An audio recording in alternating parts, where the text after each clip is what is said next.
after that, then let's go back to this Alaska, the 1,000 mile. Um, Yeah. 18 people when you had done it. Only eight. So the 30-day cut off on it. Sorry, 30-day cut off. 18 years and only 50 It's, athletes at this stage have it's done it. more than that actually. I think that Now, stat's wrong somewhere. It's there well, was so it's been more. It's more than 20 more years. I since think it's then. close. I think it's close to 25 years.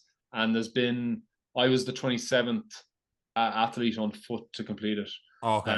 and a few people finished since then. Obviously, this year a few people finished. I think there's like 30. I think 32 or 33 have finished altogether in total now.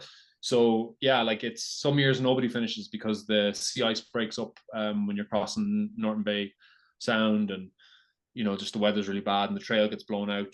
So it's yeah, if the conditions are good, then people can finish. If they're not, then nobody finishes. Yeah, and the COVID year, obviously nobody finished that year because they didn't let people come into villages.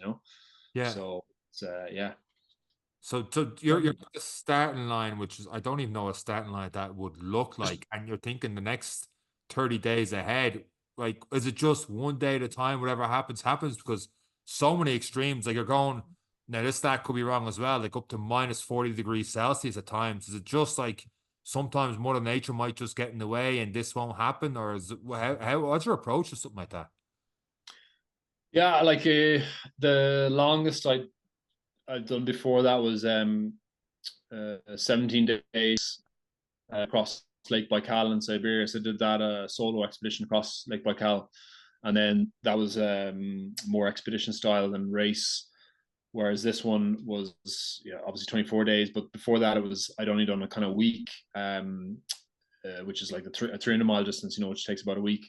So it was a new format in that sense. So I had to really you know like usually you can do like a lot of sleep deprivation over a week, but once you go beyond a week, you can't push it, so you have to really like start to look after yourself. You have to try and recover a little bit. Um so yeah, I was kind of like, and my approach was, I just need to do, yeah, sort of day to day, and not really think too far ahead because you know like I won it in 24 and a half days, and the cutoff is 30 days, and there's a couple of people that are finished on the 29th day. So you're already close to the cutoff. And if something goes wrong, you might make it. So yeah, you're just kind of I didn't even think about whether or not I was going to be able to finish until I was like 800 miles in, because I was just dealing with the here and now, which was just trying to keep the show on the road. I think when you're in those scenarios, it can be very hard to keep the mind and the body in the same place. You're when you're in pain and you're tired and you're hungry, your mind is obviously going ahead thinking, oh, when am I going to finish? When's the end? When's the end? And you're constantly trying to draw yourself into that moment, into the moment, and into your body. And that was my goal going into this, was like, I'm just going to really try and focus on day to day.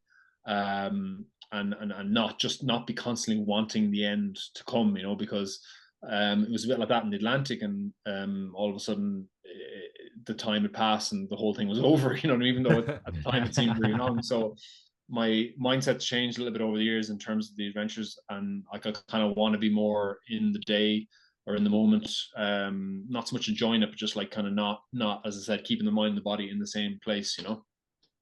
On that first day, were the mind and the body in the same place? Like you've been in some dangerous situations. You live your life in a dangerous situation. Your vocation itself comes with inherent danger. Any part of you afraid of it? Any part of you a little bit apprehensive? Or just like, oh, this is gonna be rough. Do you feel any of that? Or is it just let's just I take it think one step at a time? beforehand, yeah, for sure, it's the nerves building up, and like thinking, can I do it? Like I was, I've been worried about my body, can my body cope with this? Like in some of the races I've done in the past, like I've had terrible swelling in my feet. So my feet would just turn into balloons, like, and if I stop, and to go to sleep, I'd have to get them up. I'd have to wear compression socks most of the time. I just suffer from it normally. If I go on a long haul flight, I wouldn't take off my shoes and socks, because I accumulate fluid there. So I was really worried about what was going to happen after like 7 or 8 days. And I had been kind of trying to mind myself initially in the first week and get some extra sleep. Anytime I was sleeping, I was getting my feet up. And on the 8th day, the swelling went down in my feet, like it came down a bit, and I just thought to myself, I can do it now. You know what I mean? Because I thought, I was so worried about that. So yeah, like yeah, there's all those doubts there, but I think a lot of it does leave you when you start, because then it's kind of like you need to be fully locked in then, and in that sort of race mode, in that survival mode, where you're like,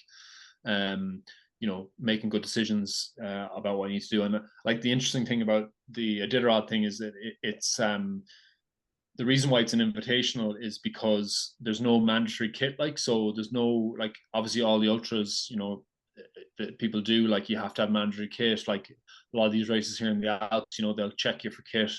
You have to take X, Y, and Z. They have hot weather kit, cold weather kit. Iditarod doesn't. There's no mandatory kit. All they require is you to have a spot tracker, and then you have to decide yourself. They've selected you because they think you are going to be able to look after yourself in the Alaskan backcountry, and then you decide yourself on what you take, which is it's a blessing in disguise, because you can mull over like what you think you need and what you don't think you need, and then you can end up taking way too much extra there, and you can go the opposite way and take too little.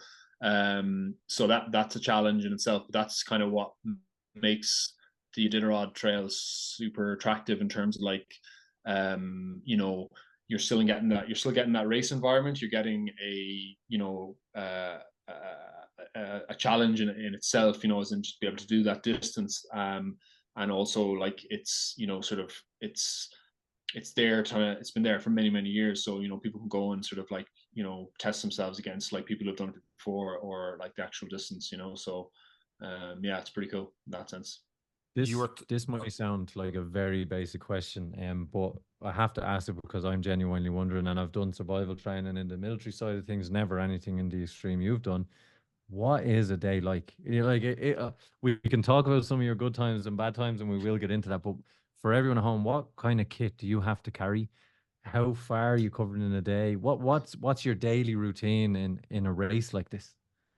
Yeah, so there's a few different strategies. Like, so okay, we'll just go for kit, for example. Like I have a carbon Kevlar Pulk like sled, which is super lightweight, and in that I had the main things I had was like a minus 46 degrees centigrade comfort rating sleeping bag. So that was kind of wouldn't be my heaviest bit of kit, but quite big. But I did compress it down, so I had a bivouac to go with that. So sleeping bag and the bivouac were together. Then I had a MSR stove, and a spare pump for that. And then I had like all my extra clothes. I had like waders, because you can go through. Surprisingly, there's a lot of water on the ice up there, because what happens is on the rivers and the lakes and stuff, the cracks can develop in the ice, and then water can get up through it, and then snow settles on top of it, and then it insulates it, so it doesn't actually freeze underneath. So you need to bring like lightweight waders with you, because you can end up walking into water if you're not aware of it. And then I had all my food and stuff, but like I was saying earlier on, I picked up food along the way, so I didn't have to. It wasn't like fully self-supporting in the sense that to bring everything with me. So my sled probably weighed I don't know, like 30 kg, and yeah, like in terms of strategy, then like there's a million ways to do it, but like I didn't actually have a great strategy to begin with. I kind of just said, look, I'm going to go, and just when I get tired, I'm going to go to sleep, but there was this Danish guy, Asbjorn, who was bidding to be the first person to complete it on skis. So it was his third attempt to try and do the 1,000 miles on skis. Now, most people wrongly assume that skiing is easier than going on foot or on bike, because they're the three disciplines. But the trail itself is quite rough. Like I'll just give you a bit of background in terms of the actual trail, because that's quite important. So the Iditarod Historic Trail starts just outside Anchorage and goes all the way to Nome, and it was established like nearly 100 years ago, because there was an outbreak of dysphoria in a hospital in Nome, and they had to get a serum delivered across Alaska, and they did it via dog sled, and they linked up routes that were kind of already a little bit established between villages and stuff, and they linked that up the whole way across Alaska to get this serum. And it's a quite famous story. Like there's a they have a monument in Central Park of all places of Baltoro, which is one of the lead dogs in that dog sled team that got this serum and saved all these children. So from that, the Iditarod dog sled race was born, and that's been going on for close to 100 years as well, every year, and that runs while we're on the trail. And the Alaska there's very little roads in Alaska. Like there's a lot of villages all across Alaska, but there's very little roads, and everything's linked by bush plain. But in the winter, when all the rivers freeze and the lakes freeze and the marshes, covered in snow and freeze up, the trail is there, and people can go by snowmobile and by dog sled, and this trail gets developed, but it's only there for about maybe 8 weeks maximum, because it doesn't it's not fully established. So there's 3 races to go on the trail. There's the Iron Dog, which is a snowmobile race that starts the week before us, and they go all the way, and they kind of put in the trail properly, and then we start the week after, bike, ski, and foot, and then the actual Iditarod dog sled race, which is kind of like the Blue Ribbon event. Like the human powered version is like it's very low key. Like it's a sideshow. Like people don't know about it. It's not. There's no fanfare. Like the actual Iditarod dog sled race is a massive thing in Alaska. It's a massive thing in America. Like there's huge fan following. There's like some of these towns you arrive in, and they're there. There's like TV cameras and stuff like that. So. Yeah, it's a big deal, but they pass us, like we're already a week in, they pass us by, and then they're finished and gone from home by the time we finish. You know what I mean? It takes them less than 2 weeks, because obviously the dogs are like 16 dogs in each team, so yeah, so that's important there to give you that sort of background. Sorry, I've gone on there for a few minutes. No, you're good. You're good. And then obviously you have your human power. You are the human powered doggo bringing your 30-kilo sled. I am the dog, yeah. Do you take breaks and stuff? Is it setting up the bivvy every time? Do you ever get lazy and be like, oh, I won't take off my boots, I won't take off my socks? Are these kind of the things that are happening in your daily? Are you changing equipment often? Are you setting up camp often? Are you setting targets for yourself? Yeah, so you're like for me to be the most optimized, I had to try and sleep in the villages, because we'd be able to get into we had they initially have checkpoints up until the 300-mile version of the race, because there's a lot of people to do that, so there's probably 120 people to start in total, and only like 35-40 go on all the way to Nome, but it's fully kind of autonomous after that, so there's no checkpoints from the race organizers. Like we have to mail our packages ahead. If we get in trouble, we got to figure it out ourselves, but the villages are there, so every sort of, I'd say average 50 miles, but there are sections of like 100 well over 100 miles, 130, 140 miles where there isn't anything, but there are rescue backcountry cabins that you can get into. So like ideally, like you want to, for me, my strategy was to avoid sleeping outside like as much as possible. So I was always trying to get to like a village. When you get to the villages, they usually have the school hall open, so you can go in and sleep in the ground in the school hall. Some of the villages, there's people there that are kind of run a bit of a B&B, so you can go there and you pay them and you stay the night. They'll cook you breakfast. So they have another village that was just a trail angel. There's someone's house that they have welcomed the racers in every year, and they're a family there, and they just give you food, and you sleep on the ground in their living room, so it's pretty cool. It's very unique in that sense. So yeah, like as I said, my strategy was not to avoid sleeping out as much as I can. I still sleep out plenty, like, but I was making big pushes to get to villages, sort of like up to 20-hour push at a time to get to like a cabin or to get to a village. And then I would I'd be able to dry my kit there and sleep there. When you come off the trail, like the snow is pretty deep, so if you are going to sleep off the trail, you have to put on your snowshoes and you have to pat down an area. Like it takes a while to get set up because otherwise you're just going to sink into the snow. So you have to pad out stomp down a site to be able to set up your bivvy and stuff, you know. But I had to do that a few nights, you know. But like it's rough, like when you're sleeping. Like I woke up one morning at 3 o'clock in the morning. I was sleeping on the Yukon, and the Yukon is like one of the coldest parts. Like the cold air just settles right on the rivers there. And the Yukon, there's a section where you're on it for like 300 kilometers, and I had to sleep out on the Yukon one of the nights, and I woke up at 3 in the morning in my -46 bag, and I was cold, you know, and I had to get up and get going then. Oh. And yeah, it was scary. Like I just had to stuff everything in and just start moving as quickly as possible, you know. Like we had a really cold year this year where it was just kind of like a high pressure, and the nights were very, very long, very, very cold. Yeah, we got down to I think it was, you know, -45, -46, something like that, you know. Jeez. When How, Go ahead. how good does it feel then when you meet a trail angel who goes, "I've the fire lighting and a cup of tea here. Come on in." Yeah, I mean, I remember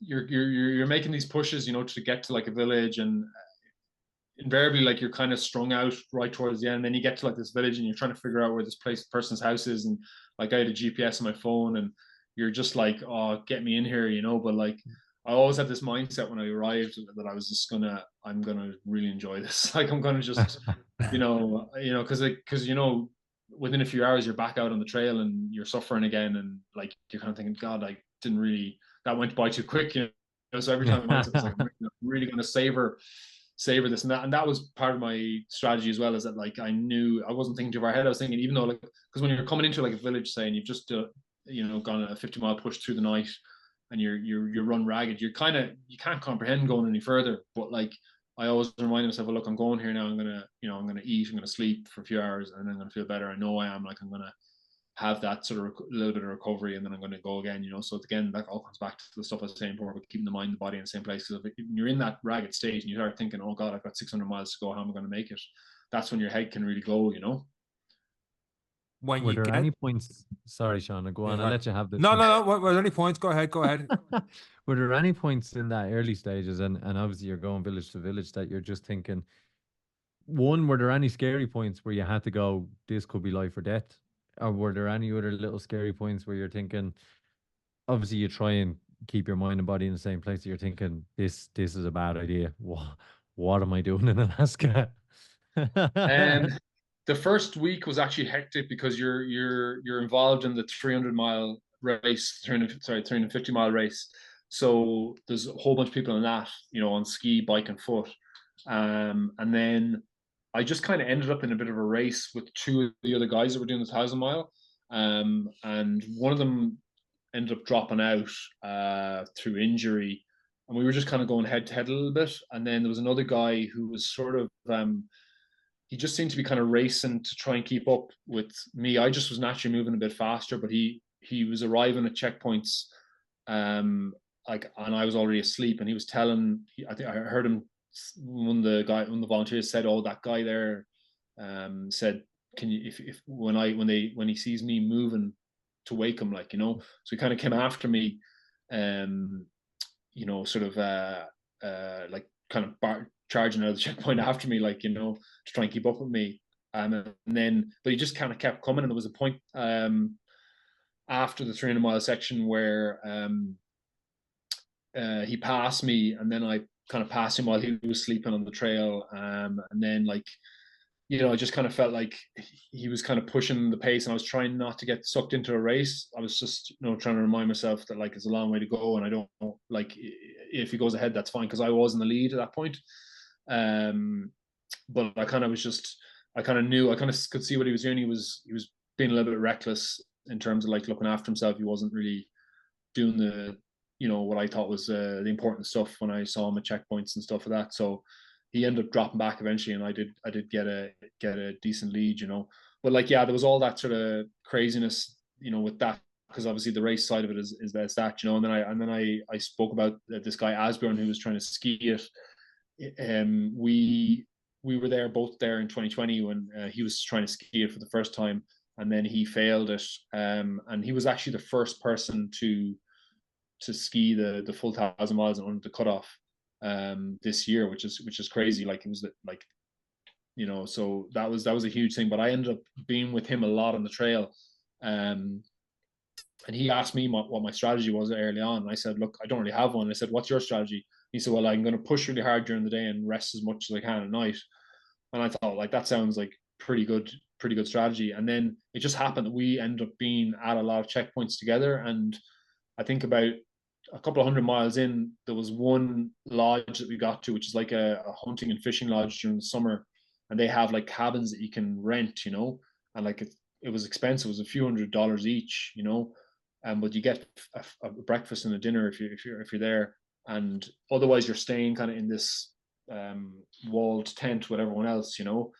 So, and then after that, there's a big push over this pass, and there's a big long wilderness section where there's nothing. You're on your own for about another 120 miles before you get to the next village. And I said, look, he said, do you want to share a cabin? Like, and I was like I was kind of in this race with this other guy at the time, and I was, you know, kind of rising to the challenge a bit, but also like stop myself, and you know. But then as soon as Asbjørn said, look, I'm gonna spend the money and get this cabin, do you want to go half someone? And I was like, that sounds like an amazing idea, you know. And I ended up kind of like forging a pretty strong bond with him throughout the race, because we ended up going pretty much the whole trail together. We were with each other a lot. Like, he was faster than me on skis, but I would do more hours on foot. So I would leave earlier in the morning. I'd usually leave at about 4 o'clock in the morning. He'd leave about 6 or 7 from wherever we were. And then he'd come past me during the day. And then I'd see him that evening in the cabin or at the checkpoint, wherever we were, you know. So that was a really cool experience to be with him and kind of develop that bond, you know. Quiet. Sorry, the dog's barking. Did that help keep your mind in focus, knowing that I'm looking forward to seeing him now in 3 hours, and then yeah, there you go, and then it keeps you thinking for another hour, look, and then I was always you'll see each other tonight. I was always looking back the trail. Hey, chill. Shh, it's okay. There's someone on the bike outside. Yeah, see, we're gonna catch up, you know. And then when he like, we're gonna do it, we're gonna, like, he was really trying to do you know, something that hadn't been done before, you know, and which was finish it in another 30 days. And the problem with skiing is that I alluded to it earlier, the trail is quite rough because it has a lot of traffic in terms of like snowmobiles, the dog sleds, and it gets rutted out. So skiing it is quite tough. It's not a groomed trail, you know, like you see people doing cross country skiing on these groomed trails. It's not like that at all. So like there's points where it's actually too dangerous to ski downhill. They actually have to, the skiers have to take off their skis and walk downhill because it's like a kind of almost like a luge track, you know. And he was doing it without a sled. So like, you know, obviously I'd pull in a sled, but like skiing with a sled coming behind you, it's really tough. So what he did is he had a backpack, which is harder because you're carrying everything on your back, but he had to do everything like super lightweight. So he had like very, very little room for error.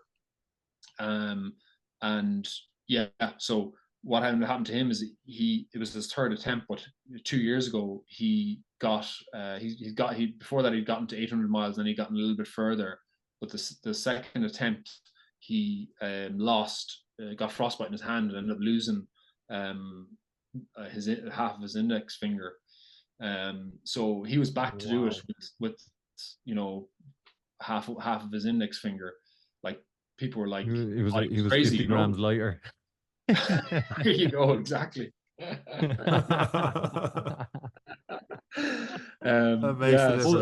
But it does highlight the reality that the risks of the game are the same for you, even though you're on foot. That these are the realities of the race you're taking on, and the dangers and what can happen when it's minus 45, and when you're pushing and racing, and other people are being a little bit reckless with probably their kit and equipment, they can find themselves in a lot of trouble very quickly.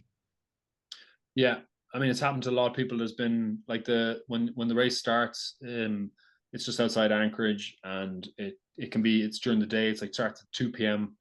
And it could be -5, -10, like nothing. And then that night you get onto one of the rivers, and like I was saying earlier about the cold, so it can go down to like that night it could be -30, -40 easily, so people get really caught out in the first 12 hours. They go from a swing of like 30 degrees, and yeah, a lot of people have been taken out in the first day. Frostbite, it happened this year. It happens every year, so that's the main thing is frostbite. When you get to the finish line, I can only imagine. Not only is it probably relief, I assume, the more so than you can see the finish lines of marathons and stuff like that. But also like you talk about mode, and I know I kind of joked a little bit at the start, but your body's literally in survival mode. Like you talked about afterwards, it was in starvation mode. Like you lost nearly 9 kilo in the space of a little over 3 weeks, you were saying, and then like did the body just go when you knew it was done? Did it literally just shut down on you and you don't, because you talked for like 3 weeks later, you put back on 12 kilo again and that Yeah. big swing, and somehow you're in Saudi and you've switched. That's an like 80-degree swing in the pendulum there. Yeah. Like what's going on in your body there? Like, and how would you feel when you finished? I mean, like I was kind of hanging on for dear life the last few days. I yeah, I was just wanting to sleep more and more. So there was I was in the lead, and there was two guys who were behind me, and they were a day behind me by probably about 750 miles in. They were a day behind me, but then ran into a load of weather crossing the sea ice, and I was held up in a cabin for an extra like 15 hours because of this wind, and my eyeballs nearly froze. Um, like it was -60 wind chill. It was a really, really chaotic situation. Like I was with Asbjorn in this school, and I got up at 5 in the morning to leave like I normally do, and he woke up to eat, and he saw the wind outside, and it had been building the day before, like as we were coming through, and he said to me, "I'm not going to leave today. Like this is the exact same spot that I got frostbite and lost my end of my finger a few years ago." And like that moment was like so heavy for me, because I was in a scenario where I kind of was like, yeah, like I'm taking this advice from him who's been here, and then but at the same time I was thinking, if I want to win this thing, I need to push on, So it was a tough decision to make, but I kind of knew there was a cabin. I think it was like 13 miles away, so I kind of said, right, It wasn't quite. It was on a spit of land, not quite out on the, fully exposed on the sea ice. So I kind of pushed to get to that, and then I got there. And my goggles had been because I couldn't have any skin exposed. My goggles had been freezing up, and I couldn't see out of them. And then I had to pull my balaclava to here, and like I had my cap down to there, and I had like a slit just to see out of. But my eyes were completely starting to freeze together. Like the eyelashes were completely frozen, and then I couldn't go any further. I had to come back to the cabin and try and wait it out, which I did, and then I eventually pushed through.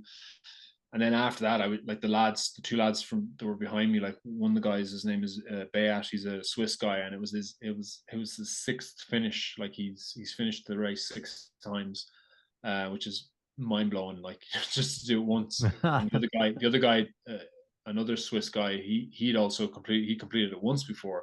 So these guys knew the trail, and I knew they were like machines, and they just kept going no matter what.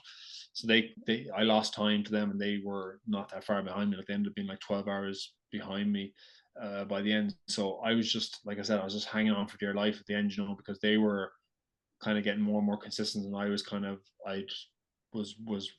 just on my last legs. I was kind of full zombie mode that few days, and I was just like every time I got to a cabin or a village, like I just didn't want to go back out. Like I just wanted to stay and sleep another 12 hours. And like I could have, let them catch me and kept, still finished in the time frame and taken the time. But I just obviously was like, fuck it, I've been in the lead like for, most of the race. I might as well just try and finish it out. So yeah, like as I said, I was by the time I got to finish line, I was absolutely done, you know. And we had a really tough last 24 hours where like it was coming on the coast to Nome, and it was really it actually had warmed up and it started raining at one point. Like it was horrible. So like it had stayed super cold most of the race, but then it got down to like it got up to like 0 degrees and it was raining. I actually didn't have like a raincoat with me, like as well to bring a raincoat to last. I had a bin. All that Ireland training, and look at you Yeah, now. exactly. Yeah.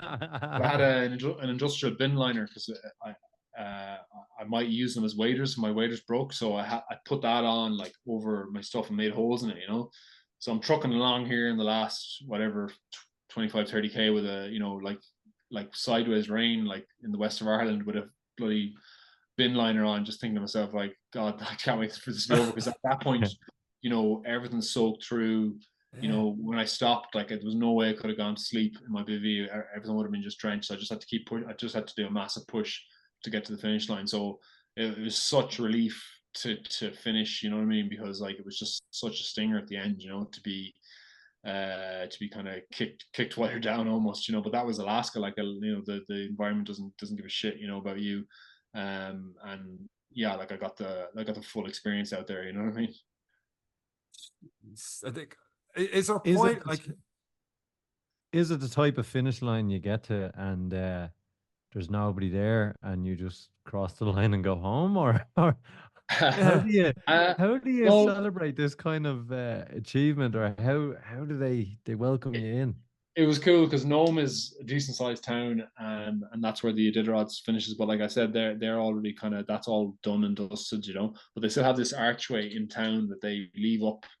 The Iditarod does that kind of archway. They have it on the main street where the actual race finished, and then they move it to like this kind of this park, you know. So you actually go into town, you finish there.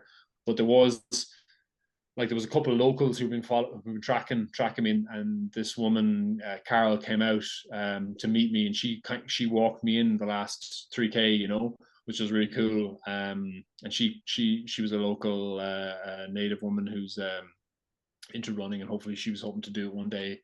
And then Asbjorn had finished ahead of me, and his wife and child had flown to Alaska to see him finish. So they were there, and they came out to see me as well, you know. So it was actually really cool. And then the race director, Kyle, he was there at the end. He'd actually rented an Airbnb for a lot of the finishers, and that's where we stayed afterwards for a couple of days to kind of try and get our shit together. But so there was a little bit of and there was a few Defrost.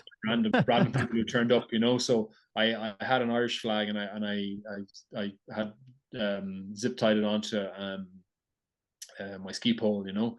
So I kind of had that in my mind as well, that I was going to be trucking down the main street with the Irish flag on my ski pole. I had that kind of I suppose image in my head about finishing from the get go, in the same way that I had like the image in my head when I was going to finish the Atlantic. Because when I finished the Atlantic, what you do is you rip off a flare, and you know, which is like an emergency flare that you might need, but you set it off like as you come into English Harbour, and you know, it's this kind of dramatic scene where you've got a flare going and stuff like that. So yeah, like same thing where I was like, you know, had that vision, you know, of the finish line that I had in my head, and yeah, it played out that way, you know. A lot of people cross the finish line to a marathon and go, I could have done that a bit quicker. I didn't give it my all. You've talked about guys who've done it 6 times and they're just machines. Have you any interest in going back again to set a record? I don't know. There's a guy called Tim Hewitt who has the record there, and he's done the race 10 times, and his record is 19 days, and his pace was like it was about 50 miles a day, and I was doing 50 miles a day for the first few days, and like that was too much for me at the time. I kind of like almost like test, like I didn't say I was going to try and break his record, because I'm not that, I wasn't that audacious, but I just knew that I said to myself, oh, I wonder if that's a pace that I could handle, or I could do, you know. and I couldn't, like, I had to back off after a few days because I was in that race with those other guys, and also like I knew I just needed to mind myself better. So I'm actually going back next year to do the shorter race again, because they have a draw of the winners of the ski, bike, and run to a free place for next year. So I won that little draw. So I haven't come back to do the shorter race. I might be doing it on skis. I was thinking about doing it on skis, but I think I might do it on foot because it's something I know. In terms of like records and stuff like that, you have to be really lucky with the weather. So your man Tim, who has the record, he got the right year. Like, you can just have a horrible year in terms of, like, it could be snowing, you're in snowshoes, you're barely covering any distance. There's a lot of factors involved. Also, he's an absolute beast, and he had dialed it in over many years. So yeah, that marker's there, hopefully to be taken down by someone at some stage. So I don't know, we'll see. It's very stout. For like 24 days for me felt like it was fucking everything everything I could give at the time, you know what I mean? So yeah, we'll have to reevaluate at another point. When you got your name came out of the draw, like, to go through that again, did not part of you think, hang on, my eyeballs almost froze here? Like most of us listening have like, oh, I pulled a hammy doing this or something like that. But like, is there part of you, or was there any time during that race or any race where you went, I could have went a little bit too far here, or does that even enter your mindset? um I No, it hasn't really happened to me. It hasn't been really bad. Like, I've not, you know what I mean? I've not got myself in a scenario where, I've taken it too far in terms of, like, I've gotten frostbite, or I've injured myself, but I mean, it's there. Like, I mean, if you're pushing the sleep deprivation, you can do some pretty stupid stuff and end up getting yourself in trouble. So, like, yeah, like, I'm not infallible, but I've managed to get away with, maybe I've just been lucky. I don't know. Like you were talking there about getting through 100 mile. Like, I've DNF'd more 100 milers than I have like any of this longer crazy stuff. You know what it is like. Yeah. But yeah, in my mind, I suppose the thing is, there's so much scope for learning in terms of, like, your equipment and how you manage yourself. Like, just simple things like your feet, like foot management, like your layering systems, like you can always do better. Like, there's always so much. Like, in the first few days, like, I just wasn't that efficient, but then I got like way more efficient in terms of, like, my gear and stuff. There was a time actually when I left a dry bag with some kit in it in one of the villages, and I had to go back up a massive hill to get it. Oh I was no. so angry at myself because Jeez. I dropped down this hill and went onto the Yukon River, and I'd gone a couple of Ks, and then I was like, hang on a minute, did I bring that little bag?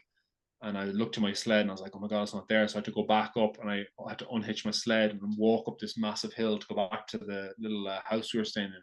And a local pulled up beside me in a car, and they said, what are you doing? I said, oh, I forgot something in the B&B. And he's like, oh, jump in the back, I'll give you a ride. And I was so tempted, but like, it just wasn't the Right. right thing to do, Yeah. Yeah. I made the mistake. I needed to correct it myself. So yeah, so I was really angry at myself for probably a whole day after that, but I needed that lesson at the time to, like, kind of get me back, into a mode where I was like, because that's the challenging thing about it, is, and what it makes it so interesting for me, is that you have to be totally on your game in terms of, the things you're doing, like looking after your kit, administration and stuff like that. But at the same time, you're like pushed to your limits in terms of, like, physical capacity, mental capacity. So trying to like, operate in that fine, like, knife edge of decision making is it's challenging, but it's a really cool place to be when you can get things right. I see that. Speaking of challenging and mountains, are you running with Ricky Wynn at the moment in the Alps, Yes. training towards a race? That would be equally exciting and terrifying. I did an 80K race before where I had done 30, and he was already looping to come back after doing 50 plus, and he was going faster going up the hill than I was going down the hill. That man's an absolute beast. How you find hanging out with him? Yeah, it's tough work. I think I think I'm 20. I think he's got. I think I'm 25 kgs heavier than him. Something ridiculous like that. So yeah, that tells you all you need to know. Yeah, I mean, going uphill, you need to be light, you know. So no, yeah, he's in for a TDS, which is a really tough 100 miler here. So yeah, he's over for the month. So yeah, he's a good lad. So hopefully I'll go out with him for a few days again. But yeah, it's always going to be tough trying to keep up with him. What a change from Alaska to the heat to run the mountains in the Alps. Like it's just phenomenal. Yeah, no, I'm pretty Where fortunate. Like I don't, it's not lost on me, you know, to have these opportunities and stuff, you know, to be able to, you know, to go to somewhere like Alaska. You know, it's, you know, I've been to a lot of places, like it is the last frontier. There's just something about it, you know, and that trail, that Iditarod trail, it's very unique. You know, you end up you know, you go through these villages that are, you know, they don't see a lot of people, and you go through these abandoned old mining towns with all the mining kit that's been there, left there from 100 years ago, you know, in the gold rush era. You know, and you're going along the coastline and across the sea ice and stuff like that. It's yeah, it's just you know, it's definitely got an edge to it. It's phenomenal. how do you top this? You're a guy who's looking for the next crazy idea. How, like, the Atlantic for a lot of people is that's it. That's I'm retired now. I'm not Yeah, crossing the road. I've crossed the Atlantic. You've done Alaska. You've done some crazy things. You've been at the depths. You're working in dangerous places. Where does it go from here? yeah. I suppose like I did have an attitude of like I think I was saying to you before, like, oh, I can kind of do anything now, and you know, when you get the confidence from doing one or two big things, and then you want to like push the push the boat out, no pun intended, and you know, sort of do the bigger and the next bigger and badder thing. And I don't really have like I kind of like I think for me in terms of like adventure races or like challenges, I still kind of see the rod in for what I do has been one of the tougher, hardest things, I suppose. That's why some of those guys have gone back and done it again and again, because there isn't really anything beyond that, you know, that gives you that autonomy, and still for it to be a race. Uh, so I suppose I don't really, yeah, like I'm going to go back next year again. I'm going to do the shorter version. I think the 350 mile. Um, yeah, I haven't like in terms of like big kind of crazy expeditions. I went down the route of being a professional adventurer for a few years there. When after the Atlantic, I was you know, getting sponsors and doing public speaking and stuff like that. And I was sharing my story in terms of you know, my background being in rehab and motivating people and such like. And you know, at that time it was like, oh, I have to do the next bigger and badder thing because that's part of the brand, and like, you know, I have to get sponsors, and there was a lot of social media and stuff like that. But I'm not doing that these days. I have a job, and I do stuff because I want to do it. Like I'm not sponsored by anyone. I pay for the stuff myself. You know, Alaska was not any way, shape, or form. You know, I share what I want to share about it. I'm not trying to sell something on Instagram, you know, or trying to, you know, trying to get the next speaking gig, you know, or anything like that. Like, so like I feel like I'm more authentic to myself, you know. So yeah, like maybe there'll be something big that I'll dream up in a few years, but at the moment there's like zero pressure in terms of like what I need to do next, you know, because a lot of the things, anytime I did something, it was like I was like, oh, what are you doing? What are you next? And it was like I have to try and top that now in some way. You know what I mean? I don't really care about that now. Like I'll just do the things I want to do. Like I'm happy enough to just go running the mountains here, chasing Ricky Wynn, you know, and you know, doing a race here in the Alps or whatever, you know. It doesn't have to be, you know, some crazy thing Some that people crazy pinpoint adventure. you like, oh, when you go to climb Mount Everest, like I was, you know, absolutely zero interest in doing something like that, you know. And and is this a good phase of your life then? And that just content, you know, you've pushed, you've taken on something that to a lot of people is impossible and still is impossible, and to have come through that and now to just be enjoying being active, being involved in sport, being involved in the variety of it and just enjoying this part of the journey.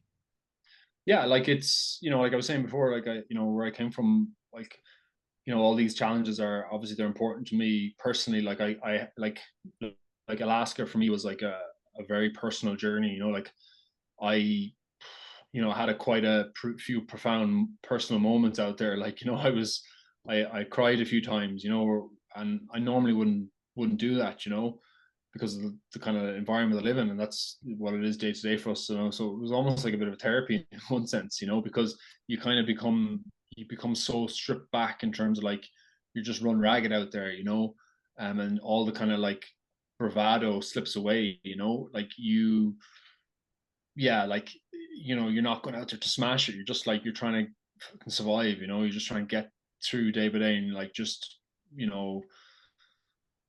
not so much praying, but just trying to pass through the land, without getting run over by a moose or getting frostbite.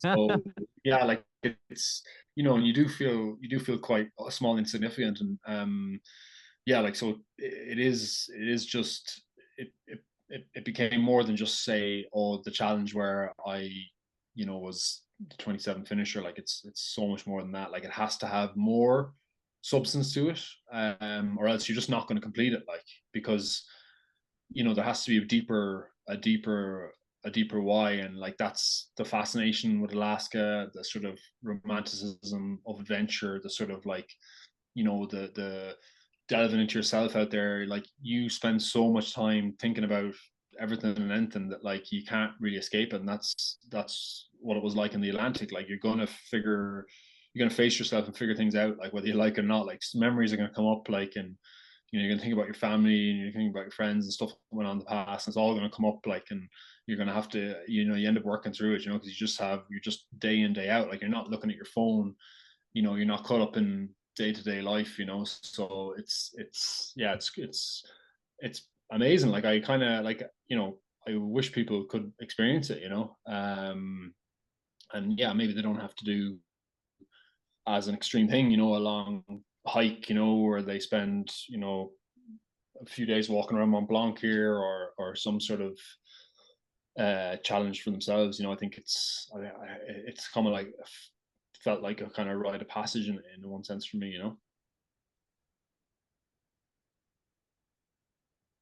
Yeah, it's even, and so many people get caught up on what's fascinating about your story is even listening to you talk is kind of thinking about the things I worry about on a day-to-day basis, and already I'm like, well, yeah, I need to probably take some stock of what's stressing me and what's not, and is it actually stress? Is it self-perceived? Is it external pressures? And obviously you're going through that for a long time to process all of this, and everything becomes very relative very quickly, well over 24 days, and what's important in life. And I suppose that is something that you're privileged to experience, and it is something that I hope someday I'd experience as well, to get that kind of feeling of having to deal with me, which is probably bad. Sean hates dealing with me for 2 hours a week, so I imagine having to deal with myself. But it's an absolutely amazing story. We're so happy to have got the privilege to talk to you about it, and such a big race and a big moment in your life, and for being so honest, for sharing that story, and what it's like to be on what we think is probably the toughest race in the world. Yeah, I mean it definitely, like I said, there isn't I don't see a whole lot out there that tops that now. So speaking from experience. But yeah, no, it's no, like I love talking about it. Like it's great to like bring up the memories and stuff again, and share it, so yeah, like I don't probably don't push it out there enough, because like I say, my attitude is now just to kind of do the things for myself. But it is important to push, to share the story, like about my past and stuff, and how it came. Because at the end of the day, like, when I was 16, like, I couldn't have dreamt that I'd be doing stuff with this, and like I never would have thought I'd be, I didn't have any self-esteem or self-confidence growing up, and then, to be able to, to sort of do something with this now, it's light years, um you know, from where I was. So that's really important, you know, and I think you know, people can definitely, you know, take some inspiration from that, I think. Absolutely, Gavin. I'm literally blown away with that story. It's like it's absolutely phenomenal what you've done there. I can't even comprehend. But anyone that's listening, um, just look at Gavin's Instagram page and just see. I like just like Alaska. You've pictures there where it's like the ice and all is over your face and it's frozen, and it looks like you've just stuck ice to your face. It just doesn't look real. Like as soon as you took a picture, like the ice fell off. Like it's just banana stuff. But yeah, no, absolutely phenomenal. Listen to you, and your story is just very, very inspirational. Um, I don't know how you're gonna top this, but if you ever do top, we're definitely having you back in the podcast. Better do something. Better do something good. So won't get back on. That's the bar. That's the bar. It's the podcast. And that's it for this week's episode of the Any Given Monday podcast. Myself, Gavin, and Eric. Take care.